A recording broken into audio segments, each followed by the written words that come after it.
अस्सलाम वालेकुम। तो उम्मीद है कि आप सब खैरियत से होंगे।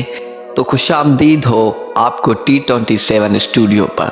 तो आज का जो हमारा मौजू है वो है हज़रत अली करमुल्लाह वजह का फ़ैसला।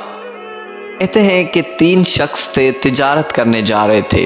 तो उन्होंने पैसे इकट्ठे किए, तीनों ने मिलकर एज अ पार्टनर।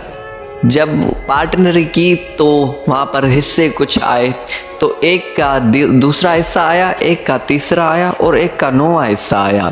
ये बराए मेहरबानी हिस्से याद रखना, एक का दूसरा, एक का तीसरा हिस्सा आया और एक का 9वां हिस्सा आया। जब इन्होंने तिजारत करना शुरू की, बाज़ारें घूमे, ऊँट देखे, तो इन्होंने जब ऊँट खरीदे तो कुल मिलाकर 17 ऊँट हुए। 17 ऊँट हुए।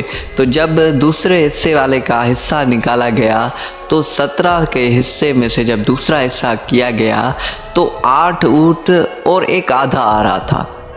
तो वो लड़ पड़े आपस में। उसने कहा कि नहीं, मुझे पूरे 9 ऊँट आने चाहिए। तो ऐसे करते करते ये आपस में जब लड़ पड़े तो कोई शख्स आया, इससे उनसे मिला और उसने कहा कि आप लड़ो मत, आपका फ़ैसला, आप फ़लाँ जगह पर जाओ, हज़रत अली करमुल्लाह वजह बैठे, वो आपका फ़ैसला ज़रूर करेगा।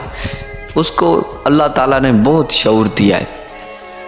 तो वो जैसे हज़रत अली के दरबार में हाज़िर होते हैं, सलाम करते हैं, जब फ़ैसला सुनाते हैं तो हज़रत अली अपने ग़ुलाम को कहता है कि ये 17 ऊँट हैं और एक मेरे वाला ऊँट लेके आ।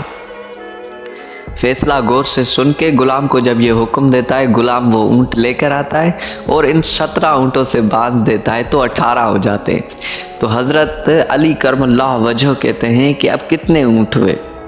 तो कहते हैं 18। कहते हैं अब दूसरा हिस्सा किसका है? तो एक शख्स, उसमें से एक शख्स ने कहा मेरा। तो हज़रत अली ने कहा दूसरे 18 का दूसरा हिस्सा क्या होगा? तो जवाब में आया कि जी 9 आएगा। तो कहा ये 9 ऊँट आप रखो। तो दूसरे को कहा आपका क्या हिस्सा है? उसने कहा मेरा तीसरा हिस्सा है। कह रहा है 18 का तीसरा हिस्सा क्या होगा? तो उसने कहा हज़रत अली करमुल्लाह वजह, 18 का तीसरा हिस्सा 6 आएगा। कहेगा ये 6 ऊँट आप रखो। 9 और 6 कितने हुए? 15। तो बाकी बच रहा था 9वां हिस्सा। तो हज़रत अली ने कहा 9वां हिस्सा आपका है। तो 18 का 9वां हिस्सा क्या होगा? तो जवाब में आया कि 2। जब जवाब में 2 आया तो हज़रत अली के करमुल्लाह वजह ने कहा ये 2 ऊँट आप रखो। पिछले 15 और ये 2 कितने हुए? 17। तो हज़रत अली ने अपने ग़ुलाम को कहा कि जाओ और ये मेरा ऊँट जिस जगह से लेकर आए थे उस किले में बांध कर आओ। तो आज मुझे आप बताना कि आपको कैसा लगा हज़रत अली का फ़ैसला सुनकर। बहुत मेहरबानी, बहुत बहुत शुक्रिया। Thank you, most welcome. और हाँ, अगर ऐसी और वीडियो देखनी है तो बराए मेहरबानी चैनल को सब्सक्राइब करें।